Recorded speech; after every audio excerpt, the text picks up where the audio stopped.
என்ன பாஸ், சித்திரை ஒண்ணுன்னா புது ட்ரெஸ் போட்டுட்டு மாம்பழம் சாப்பிட்டு ஜாலியா இருக்கிறது மட்டும் நினைச்சீங்களா? அங்கதான் நீங்க தப்பு பண்றீங்க. அன்னைக்கு என்ன செய்யக்கூடாது அப்படின்னு சில முக்கியமான மேட்டர் இருக்கு, கவனிங்க. முதல்ல, கடுப்பாகாதீங்க. அன்னைக்கு போடுற சண்டை வருஷம் முழுக்க நீடிக்கும்னு ஒரு நம்பிக்கை இருக்கு. வீட்ல விசேஷத்தன்னைக்கு யாரையும் திட்டாதீங்க. முக்கியமா அந்த உருன்னு இருக்கிற மூஞ்சிய வச்சுக்காதீங்க. அன்னைக்கு ஒரு நாள் மட்டும் ஜாலியா சிரிங்க. ரெண்டாவது, கடன். அன்னைக்கு போய் மச்சான் ஒரு 500 ரூபாய் கொடுன்னு கேட்காதீங்க. அதே மாதிரி யாருக்கும் பெருசா கடனும் கொடுக்காதீங்க. ஏன்னா அன்னைக்கு ஆரம்பிக்கிற பணப்பரிமாற்றம் அந்த வருஷம் முழுக்க அப்படியே தொடரும்னு சொல்லுவாங்க. மூணாவது, நான்வெஜ்.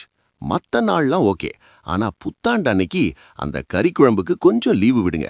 நம்ம ட்ரெடிஷன் படி வேப்பம்பூ பச்சடி சாப்பிட்டு அந்த அறுசுவையையும் அனுபவிங்க. நாலாவது, சோம்பேறித்தனம்.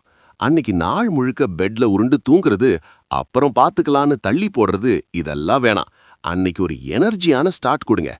அப்போதான் அந்த வருஷம் முழுக்க நீங்க ஆக்டிவா இருப்பீங்க.